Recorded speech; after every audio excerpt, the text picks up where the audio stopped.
नहीं होंगे। आप ये संकल्प लेने को तैयार हैं? तैयार है बाबा। आपका दूसरा भाई यहाँ है? या नहीं है? अच्छा, उसने आपको यहाँ भेजा, वो धंधा चला रहा है। कल आप वहां रहेंगे, उसको यहाँ भेजेंगे। मुझे पता है कई लोग गोटी फीट करके चल रहे हैं। एक दिन तू जा, एक दिन मैं जाऊं, दोनों मजा लेके आते हैं। तो आपकी क्या इच्छा है? मम्मी है? मम्मी है? पापा जी है? हाँ है बाबा जी। है। हाथ जोड़ो।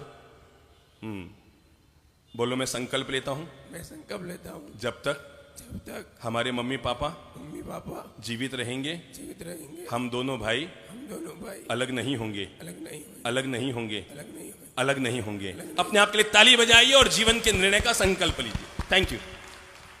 जीवन के लिए पहली चीज सीखने लायक वो है, अगर 2000 के नोट को 2000 का रखना है तो इसको अक्खा रखना पड़ेगा। और आपकी अगर औकात आपको बढ़ानी है तो इसके लिए जरूरी है कि आप सब लोगों को एक साथ हिल मिल जुल कर आपस में समूहबद्ध होकर जीना पड़ेगा। मेरे भाई, मुझे कोई पूछे ना कि दुनिया की सबसे बड़ी ताकत क्या है, मुझे कोई पूछे कि दुनिया की सबसे बड़ी ताकत क्या है, तो जिनके पास पैसा है ये मत समझो कि वो बहुत ज्यादा ताकतवर है, जिनके पास बुद्धि है ये मत समझो कि वो बहुत ज्यादा ताकतवर है। अगर आज की तारीख में दुनिया में सबसे ज्यादा कोई ताकतवर है तो वे लोग ताकतवर हैं जो आपस में एक है, जो एक है, जो आपस में गुंथे हुए हैं, जो आपस में जुड़े हुए हैं, एक दूसरे के सुख दुख के साथी बनते हैं। तय मानकर चलो उनकी सबसे बड़ी ताकत है। तिनकों की कोई औकात नहीं होती, पर जब वे रस्सी बन जाएं तो हाथी को भी बांध लेते हैं। जलती हुई लकड़ियां जो आग दे रही है, पर उन्हीं जलती हुई लकड़ियों को अगर अलग अलग कर दिया जाए तो आग सबकी बंद हो जाएगी और धुआं उठना शुरू हो जाएगा। एक चूल्हे में लकड़ियां सारी एक साथ जल रही है, पर अगर उन्हीं लकड़ियों को आपने अलग अलग कर दिया, माना ये अंगुली भी काम की है, माना किसके बाजू वाली भी काम की है, माना किसके आजू वाली भी काम की है, माना किसके बगल वाली भी काम की है, पर विश्वास रखना इन सब की ताकत तभी बनती है। तभी तो हमें बचपन से सिखाया गया, बंदी मुट्ठी लाख की और खुल गई तो खाक की। अगर आज में बंदी मुट्ठी है, सब साथ में हिल मिल जुल कर रहते हैं, तो तय मानकर चलो हमारी औकात भी बढ़ती है। जो धर्म, जो कौम, जो परंपरा संगठित है, सीखिए उनसे कि वक्त आने पर पूरे देश में वे लोग, पूरी दुनिया में वे लोग किस तरह छा जाया करते हैं और अपने हर काम को किस तरह पूरा करवा लिया करते हैं, क्योंकि वे एक हैं। एक आवाज उठती है, एक स्वर उठता है, एक साथ सबका हाथ उठता है, एक साथ सबके कदम उठते हैं। वेदों ने तो यही कहा था, संगच्छध्वम संवदध्वम, तुम साथ साथ चलो, तुम साथ साथ जियो, तुम साथ साथ बोलो। क्यों? क्योंकि इससे तुम्हारी ताकत बढ़ेगी। अगर तुम साथ साथ रहोगे तो तुम्हारी ताकत बढ़ेगी। अरे एक से भले दो होते हैं तब, तो तय मानकर चलो कि हमारी ताकत बढ़ेगी। अकेला चना भाड़ नहीं भूंज सकता, अकेला चना भाड़ नहीं भूंज सकता, टूटा हुआ दांत चने चबा नहीं सकता, और कटी हुई नाक जीवन को आराम से जिया नहीं सकती। आदमी, चलो एक काम करते हैं, आप में से किसी के पास माला है क्या? देखो तो किसके पास है माला? लाओ लाओ लाओ, जल्दी लाओ, एक माला दीजिए मुझे। हाँ प्रभु जी दीजिए, माला दीजिए। अच्छी बात है, हाँ दे दीजिए। अरे वाह, अरे वाह, रुद्राक्ष की माला है। चलिए माला है। किस किस के हाथ में माला है? एक बार लो तो हाथ में माला। जिसके पास जेब में माला है निकाल लो। है, माल तो हर एक की जेब में होता है, किस्मत वाला होता है जिसके हाथ में माला भी होती है। ठीक है ना? माल तो सबके जेब में है। और ताज्जुब की बात देखो, 100 महिलाओं ने मालाएं निकाल ली, पुरुष तो माल लिए घूमते रहते हैं, माला का था पता ही नहीं है उनके पास।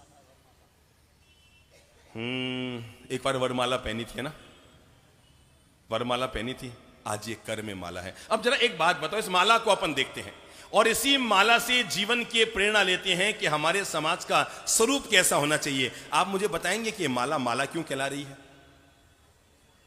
क्योंकि क्योंकि क्योंकि ये सारे के सारे मोती, सारे के सारे रुद्राक्ष एक दूसरे से जुड़े हुए हैं, एक धागे में पिरोए हुए हैं, इसलिए ये माला है। और अगर कहीं से भी इसको काट दिया और धागे और मणियां बिखर गए तो माला नहीं रहेगी।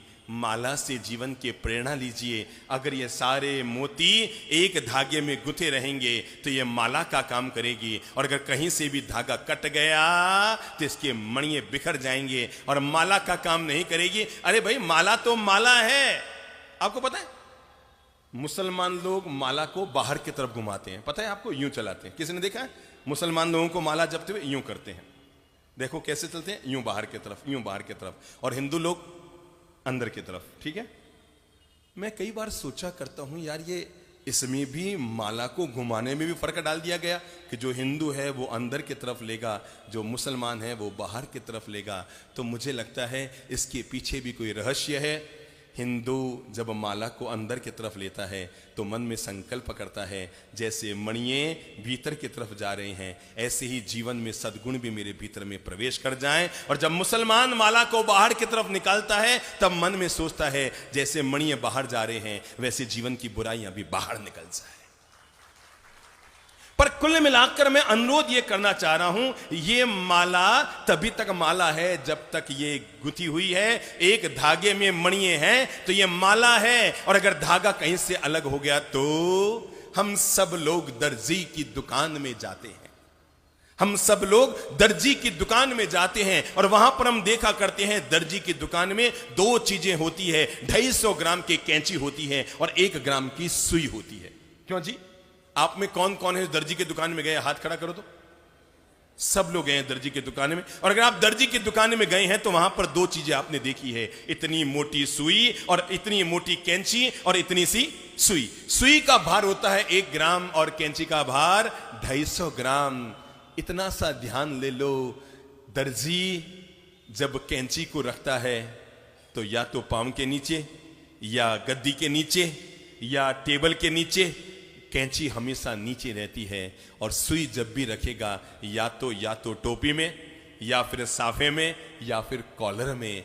क्या आपने इस बात से कोई जीवन की प्रेरणा ली? जीवन के लिए क्या हमने कोई महान प्रेरणा प्राप्त की कि आखिर कैंची 250 ग्राम की है और सुई 1 ग्राम की है। कैंची जमीन पे रहती है, सुई ऊपर रहती है। कैंची हमेशा हाथ में लो। कैंची भले ही सोने की है तो भी काम क्या करेगी? कैंची भले ही सोने की है पर काम क्या करेगी? काटने का काम करेगी। और सुई भले ही लोहे की है पर हमेशा जोड़ने का काम करेगी।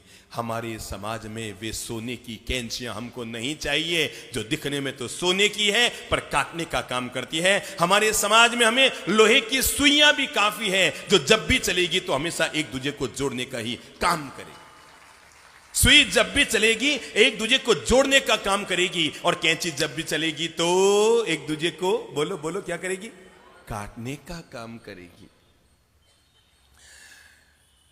2 फल होते हैं ना। चलो एक एक उदाहरण समझाता हूं और फिर मैं बताता हूं हम लोग आपस में एक हो कैसे सकते हैं। 2 फल होते हैं, एक का नाम है खरबूजा और एक का नाम है नारंगी।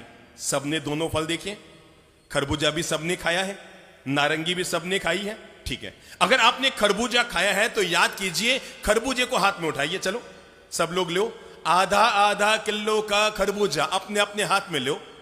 अब खरबूजे को घुमा के देखो उसकी क्या स्थिति है। पूरे खरबूजे के छिलके पर क्या है? लकीरें लकीरें लकीरें लकीरें लकीरें। पूरे खरबूजे के छिलके पे लकीरें हैं। पर एक काम करो, एक चक्कू लो और उसके छिलके को उतारो। चलो खरबूजे के छिलके को हम उतारते हैं। खरबूजे का छिलका उतर गया। अब खरबूजे को देखो क्या है? पूरा एक है। दूसरा फल दूसरे हाथ में लो और उसका नाम है नारंगी, संतरा, कुछ भी समझ लो। नारंगी संतरे को हमने हाथ में उठाया और जैसे हाथ में लिया, अब संतरा क्या है? बाहर से पूरा एक है। चलो जैसे खरबूजे का छिलका उतारा ऐसे संतरे का भी छिलका उतारो। पूरा का पूरा हाथ से उतार दिया। अब अंदर क्या है? नारंगी, संतरा क्या है? आपस में अलग अलग है। कुछ नहीं हो। मैं तो कहता हूं थानक भी रहे, मंदिर भी रहे, तेरा पंथ भी रहे, दिगंबर भी रहे, श्वेतांबर भी रहे, सारे गच्छ परंपराएं रहे, किसी में कोई ऑब्जेक्शन है ही नहीं ना। सब आराधना के लिए है, ये बहस करने के लिए, चर्चा करने के लिए नहीं है, सब के सब आराधना करने के लिए है। मंदिर आदमी इसलिए जाता है ताकि वहां पर जाकर भगवान से अपना संपर्क स्थापित कर सके। थानक में जाकर मुप्पत्ति आदमी इसलिए बांधता है, मुप्पत्ति कोई परंपरा का प्रतीक नहीं, मुप्पत्ति हमारी शांति का प्रतीक है। कि अगर तुम मुप्पत्ति बांधकर सामायिक कर रहे हो, ये इस बात का प्रतीक है कि तुम 24 घंटा शांति की जिंदगी जियोगे। ये केवल एक परंपरा का प्रतीक नहीं, ये हमारी आराधना का प्रतीक है, ये हमारी साधना का प्रतीक है। ये एक परंपरा का प्रतीक नहीं, ये हमारी शांति का प्रतीक है कि जो आदमी मुपत्ति बांध के सामायिक कर रहा है, अब वो गुस्सा, क्योंकि ये शांति का प्रतीक है। किसका प्रतीक है? तिलक अगर मंदिर में जाके माथे पे लगाया है, भाई साहब आपके तिलक लगा हुआ है ना, खड़े होइए, तो जरा खड़े होइए। आपने माथे पर ये चंदन का तिलक क्यों लगाया है? भगवान की आज्ञा पालने के लिए। भगवान की आज्ञा पालने के लिए। माथे पर लगा हुआ तिलक मंदिर मार्गी परंपरा का प्रतीक नहीं है। पहले मैं स्पष्ट कर दूं, अगर आप इसलिए अपने सिर पर तिलक लगाते हैं कि हम मंदिर जाकर आए इसकी पहचान है, तो सिर पर लगा हुआ तिलक मंदिर मार्गी परंपरा का परिचायक नहीं है। सिर पर लगा हुआ तिलक इस बात का परिचायक है कि अगर हमने सिर पर तिलक लगाया है, भगवान जैसे मैंने मंदिर में तिलक लगाया है, मंदिर से बाहर जाकर तुम्हारे सिद्धांतों को भी सर आंखों पर रखूंगा। और आदमी मंदिर में तो तिलक लगा ले और बाहर आकर वही खोटे खरे करता रहे, तो तिलक लगाना व्यर्थ। किसी थानक में जाकर तो सामायिक कर ले और घर जाकर वही हाका हुका चीख चिल्लाट, बहू से झगड़ा, सास से झगड़ा करता रहे, तो जरा बताओ सामायिक का परिणाम हुआ क्या? तो ये जो हम बांधते हैं, ये शांति की प्रतीक है हमारी, ये साधना के प्रतीक है, ये आराधना के प्रतीक है। और मैं तो कहता हूं इनके नाम पर दूरियां बनाने की बजाय लाओ लाओ दोनों फलों को सामने लाओ। एक और नारंगी है जो बाहर से तो एक है पर अंदर से टुकड़े टुकड़े हैं। एक तरफ खरबूजा है जो बाहर से तो अलग अलग है पर अंदर से पूरा एक है। मैं चाहूंगा बेंगलोर का हमारा समाज उस नारंगी की तरह न हो जो बाहर तो एक होने का अभिनय करता रहे पर अंदर से अलग अलग रहे। हमारा समाज उस खरबूजे की तरह हो जो बाहर से भले अलग अलग नजर आए पर छिलका उतरने के बाद पूरा एक हो। नारंगी की तरह मत रहो कि केवल बाहर में अभिनय करते रहो, हम सब एक हैं, हम सब एक हैं, हम सब एक हैं। कितना गजब होता है, तख्त पर तो सब एक हो जाते हैं, वक्त पर सब अलग हो जाते हैं। ये जो तख्त पर बैठना है ना, हम सब साधु संत एक साथ हो जाते हैं, पर वक्त आए तो ये मेरा, ये तेरा, ये हमारी परंपरा, ये तुम्हारी परंपरा। मेरे भाई, छिलकों पर भले ही हम अलग अलग रहे, कहां दिक्कत है? अगर मंदिर मार्गी परंपरा का व्यक्ति अपने उपाश्रय में जाकर और चरवला मुपत्ति हाथ में लेकर प्रतिक्रमण सामयिक करता है तो कहां दिक्कत है? अगर कोई स्थानकवासी परंपरा का श्रावक भाई बहन है और वो मुपत्ति बांधकर सामयिक करता है तो कहां दिक्कत है? ऑब्जेक्शन है क्या? या हमने ही अपने बातों बातों में इस तरह की दूरियां बना ली, तुम अलग मैं अलग। हां, हम अलग हैं पर केवल छिलकों पर अलग है। छिलका उतरने के बाद हम सब, जोर से बोलो, हम सब। अगर आवाज में दम है तो हाथ ऊंचा करके हम सब, हम सब, हम सब। और अगर हम एक हैं तो हमें अब यह साबित करना पड़ेगा कि हम एक होने के लिए क्या कर सकते हैं। केवल कहने मात्र से कोई भी समाज एक नहीं होता है। नारंगी की परिभाषाएं बदल दो। अब तो हमारे समाज में किसकी? खरबूजे की परिभाषाएं आए। सब अलग अलग है पर हम सब एक है। आप क्या कम बात समझते हैं? मैं समझता हूं जितना अच्छा युग आज आया है इस धर्म के लिए, धर्म के इतिहास में इतना अच्छा युग कभी नहीं आया। जितना अच्छा युग आज आया है, लोग हम सब एक दूसरे के करीब आ रहे हैं। लोगों की सोच बनी है कि हमने अलग होकर के खोया है। हर युवा व्यक्ति की एक पीड़ा है, एक टीस है कि साहब हम धर्म के नाम पर क्यों अलग हो जाते हैं। हमारी बेटियां आती जाती है, हमारी शादी ब्याह चलते हैं, धंधे आपस में चलते हैं, 12 महीना मिलते हैं, ये पर्यूषण और संवत्सरी आने पर हम अलग क्यों हो जाते हैं? हर युवक के मन में एक प्रश्न उठता है, क्या हमें संवत्सरी बांट रही है? क्या हमें पर्यूषण हमारे समाज के टुकड़े करा रहा है? बेटियां एक साथ ली दी जा रही है, धंधा एक साथ चल रहा है, परिवार एक साथ चल रहा है, एक थाली में बैठकर हम खाना खा रहे हैं। लेकिन जब आते हैं पर्यूषण, जब आते हैं संवत्सरी, ये मेरा उपाश्रय, ये तेरा उपाश्रय, ये मेरा थानक, ये तेरा थानक, और इसके नाम पर हम आपस में बंट जाया करते हैं। एकता का बिगुल बजाना होगा। हम सब लोगों को एकता का बिगुल बजाना होगा। याद रखना, अगर हम आपस में यूं ही बंटे रहे, ये तो साधुवाद की बात कहना चाहूंगा मैं बेंगलोर वासियों को, सब लोगों को काजल की टीकी लगा रहा हूं, आपके किसी के नजर न लग जाए। पर जितना धार्मिक समन्वय बेंगलोर के लोग कर सकते हैं, इंडिया में इसकी कार्बन कॉपी नहीं मिल सकती। क्या मामूली बात समझते हैं? आज अपन को यहां पर बैठे हुए 35 दिन प्रवचन देते हो गया है, 35 दिन से ज्यादा होते आ रहे हैं, और आज भी अपना पंडाल भरा हुआ है। किसी एक परंपरा के बलबूते नहीं, किसी एक संस्था के बलबूते नहीं, किसी एक व्यवस्था के बलबूते नहीं। अगर ये पांडाल भरा है तो सकल जैन समाज के बलबूते भरा है। सबका हाथ है, इनका भी हाथ है, इनका भी हाथ है। और मैं तो, मुझे कोई कहे ना, मैं तो आप लोगों को प्रणाम करना चाहूंगा। आप लोग वास्तव में बड़े दिल के लोग हैं। ये जितने सामायिक में बैठे हैं ना, ये जितने आगे सामायिक में बैठी है बहनें मुंह पर वस्त्र बांधकर, मैं आप सब लोगों को प्रणाम करना चाहूंगा। आपने साबित कर दिया कि आप बड़े दिल के लोग हैं। और ये साबित इस मामले में किया कि हम बड़े दिल के लोग हैं कि जहां पर अगर हमें अच्छे बातें मिलते हैं, हम ये नहीं देखेंगे वो हमारे पंथ का है कि नहीं। पंथ किसी को नहीं तारता है, जब भी इंसान को तारता है तो अच्छा पथ तारता है। आप कहो ये मेरा पंथ, ये तुम्हारा पंथ, ये उसका पंथ, ये उसका पंथ। दुनिया में पंथों पे चलकर आदमी मुक्ति तक नहीं पहुंचा। महावीर पंथ के आधार पर मोक्ष में नहीं गए थे। महावीर जब मोक्ष में गए थे तो अच्छे पथ पर चलकर महावीर मोक्ष गए थे।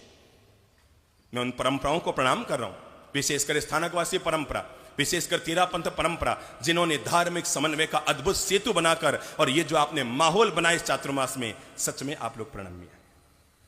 ये आप लोगों का बड़प्पन है कि आप लोगों ने ऐसा करके साबित किया कि आखिर हम सब जैन, बोलो, एक।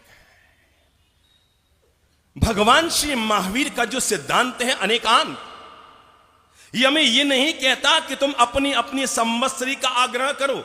महावीर ये नहीं कहते कि तुम ये साबित करो कि चौथ की संवत्सरी सच है कि पांचम की संवत्सरी सच है। अरे मैं तो कहता हूं कभी भी कर लो ना, चौथ को कर लो तो भी अपन को तो पापों को धोना है और वैर विरोध को खोलना है और मन को निर्मल करना है, कसाय से मुक्त होना है, हृदय को शुद्ध करना है, आत्मा को निर्मल करना। और करना क्या है?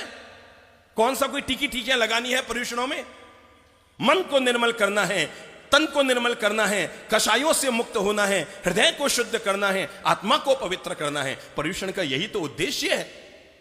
अब क्या फर्क पड़ता है इससे कि आपने ये संवत्सरी चौथ को कर ली कि पांचम को कर ली और या फिर छठ को भी कर ली, तो क्या फर्क पड़ जाए?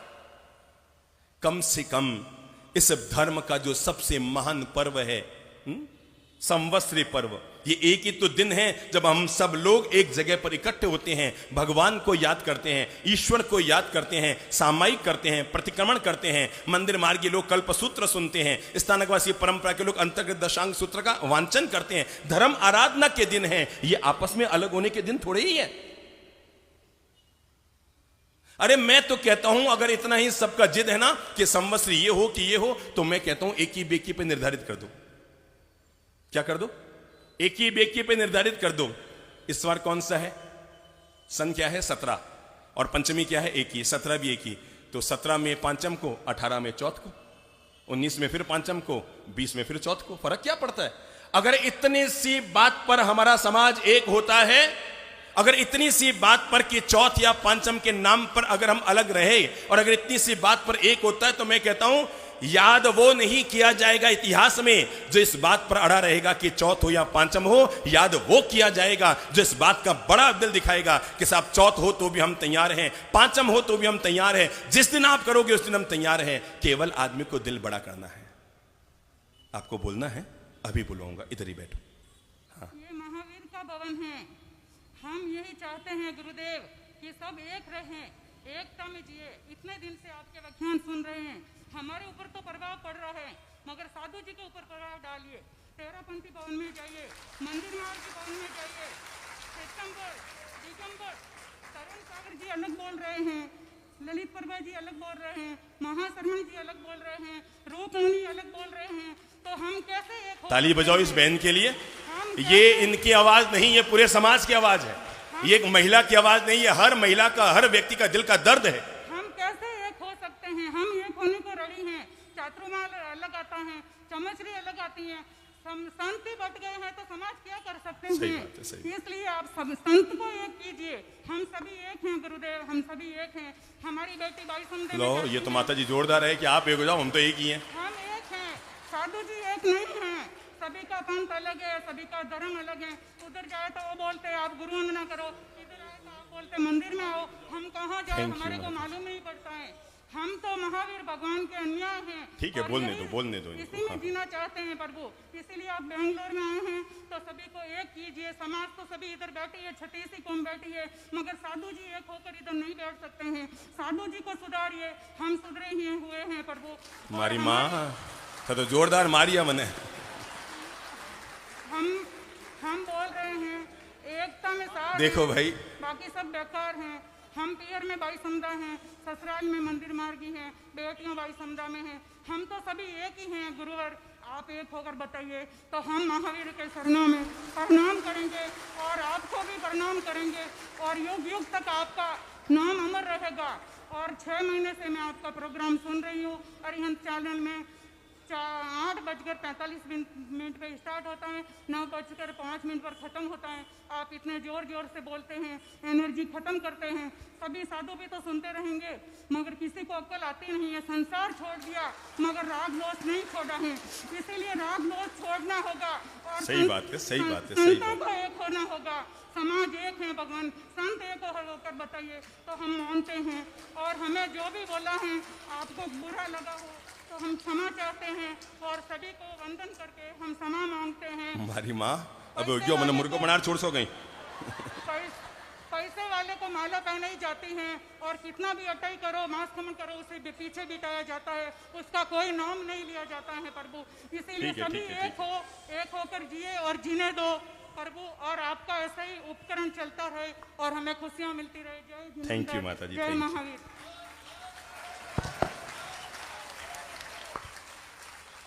ठीक है, इन्होंने अपना दिल का दर्द कहा है।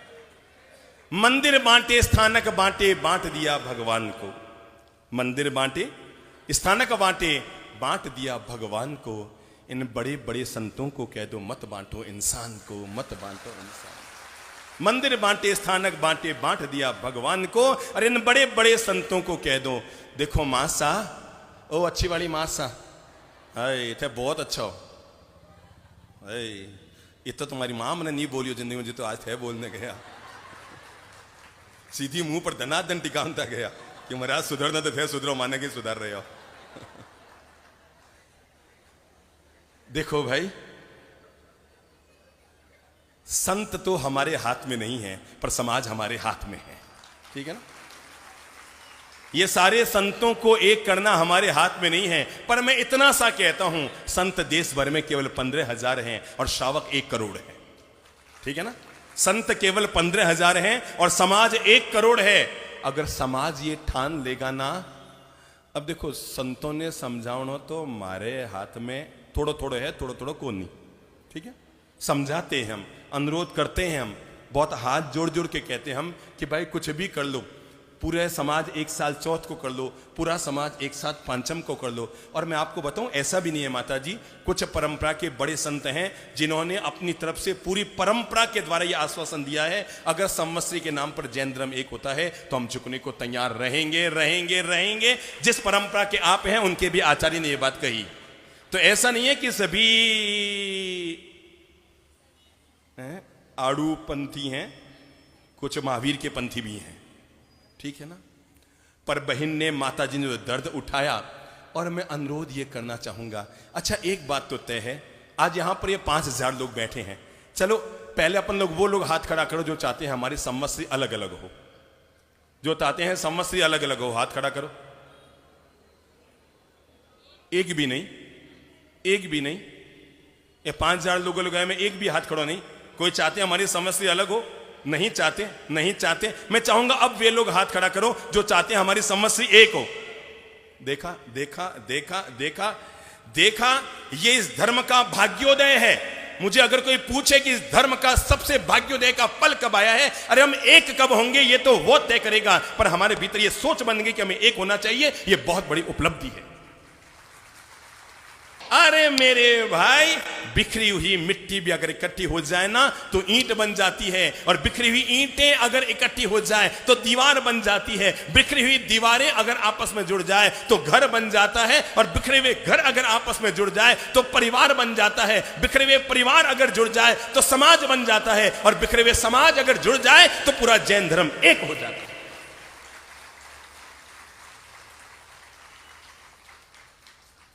और जो मैं बोल रहा हूं ये मैं नहीं बोल रहा हूं, ये हम नहीं बोल रहे हैं, ये हर आदमी बोल रहा है।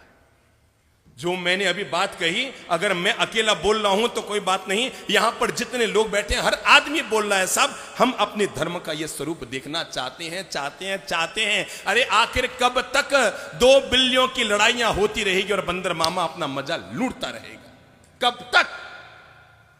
हो गया 2500 साल तक हमने कर करके देख लिया और परिणाम भी देख लिया, कोई परिणाम नहीं आया। अब कम से कम, अब मैं आपको बताऊं, हमारे हाथ में ये तो नहीं है कि हम चौथ और पांचम दोनों को एक कर सकें, पर पिछले 20 साल से हमने पूरे देश भर में केवल हम वो संत हैं जिन्होंने ये तो नहीं कर पाए हम कि चौथ और पांचम को एक कर दें। इसलिए हमने ये निर्णय लिया हुआ है और 20 साल से हमारा ये निर्णय चला आया है कि हम चौथ और पांचम दोनों ही संवत्सरी मनाते हैं और पूरे समाज को कहते हैं 2 दिन के लिए सारे एक हो जाओ, चौथ को भी सब लोग संवत्सरी मनाओ और पांचम को भी सब लोग संवत्सरी मनाओ। मन बड़ा कर लो, दिल को थोड़ा बड़ा कर लो। बंदर मामा की लड़ाई होगी ना, बंदर मामा आएगा और बिल्लियों की लड़ाई में लड्डू, याद है ना कहानी, याद है ना? 2 बिल्लियां गई एक मकान पर और एक बिल्ली ऊपर रही, एक नीचे गई और कहा मैं ऊपर ध्यान रखती हूं, उसने कहा मैं नीचे से लड्डू लेकर आती हूं। नीचे से लड्डू लेकर आई, दोनों जंगल में गई, पेड़ के नीचे बैठी, वो कहे ज्यादा लड्डू मैं खाऊंगी क्योंकि मैंने तुम्हारा ध्यान रखा। वो कहे ज्यादा लड्डू मैं खाऊंगी क्योंकि मैं उठा के लाई। दोनों लड़ रही, लड्डू बीच में। इतने में आया बंदर मामा, हाथ में था तराजू और तराजू को लेके कहा बिल्लियों क्यों लड़ रही हो, लाओ लड्डू मेरे पास, मैं तुम दोनों के आधा आधा कर दूं। उसने होशियारी से लड्डू के इस तरह टुकड़े किए कि एक तरफ पलड़ा भारी, एक तरफ हल्का। भारी वाले पलड़े का टुकड़ा तोड़ा, लड्डू का मुंह में डाला, इधर हल्का, इधर का तोड़ा मुंह में डाला, उधर भारी, इधर हल्का, उधर भारी, उधर भारी, इधर हल्का। देखते देखते लड्डू पूरा साफ हो गया और उसमें बचे केवल 4 दाने इधर, 4 दाने इधर। बिल्लियां दोनों देख रही थी, उन्होंने एक दूसरे को देख कर कहा अरे अब भी एक हो जाओ, नहीं तो ये 4 दाने भी जाने वाले हैं। अब भी एक हो जाओ, नहीं तो ये 4 दाने भी जाने वाले हैं। हम एक मंदिर में ठहरे हुए थे, अनेकता में भी एकता का शंखनाद कैसे हो जाए। हम एक हिंदू मंदिर में ठहरे हुए थे और हम मंदिर में ठहरे हुए थे और मंदिर में पुजारी आरती गा रहा था, ओम जय जगदीश हरे, ओम जय जगदीश हरे, ओम जय जगदीश हरे। इतने में एक युवक आया और आकर युवक ने कहा पुजारी रॉन्ग, क्या तू प्रार्थना कर रहा है, तेरी प्रार्थना गलत है। अरे तू कहता है जगदीश हरे, कहां है तेरे जगदीश हरे? राम जी की मूर्ति है वो तो पीली है, कृष्ण जी की मूर्ति है वो तो नीली है, ये हरे हरे हरे हरे कहां है? पुजारी भी चकराया, उसको भी लगा बात में दम तो है। युवक ने गाया है राम है पीले, कृष्ण है नीले, कहां जगदीश हरे? पुजारी ने कहा भाई मुझे नहीं पता, संयोग की बात है, हम उसी मंदिर में रात को ठहरे हुए थे। पुजारी ने आरती रोक दी, ओम जय जगदीश हरे। हम वहां गए, जाकर एक हाथ पुजारी के कंधे पे रखा, एक हाथ युवक के कंधे पे रखा और हमने उन दोनों से कहा अरे हरे है हरे है हरे। युवक ने कहा कहां हरे? राम जी पीले, कृष्ण जी नीले, कहां जगदीश हरे? मैंने गुनगुनाई आरती, ओम जय जगदीश हरे। राम है पीले, कृष्ण है नीले, राम है पीले, कृष्ण है नीले, अरे कहां जगदीश हरे? कर लो इन दोनों को एक, नीले पीले दोनों मिलकर बनता रंग हरे, ओम जय जगदीश हरे।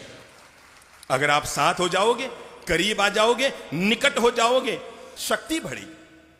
और समाज में जिन 4 चीजों की सबसे बड़ी जरूरत है आज की तारीख में, और वो पहली जरूरत इस बात की है कि समाज में हर व्यक्ति, आओ हम समाज के संगठन की कुछ बातें करते हैं 10 मिनट में। और समाज के लिए पहली जरूरत है हर व्यक्ति समाज में संगठित होकर रहे, एकजुट होकर रहे और एक दूसरे के काम आए, सहयोग की भावना रखो।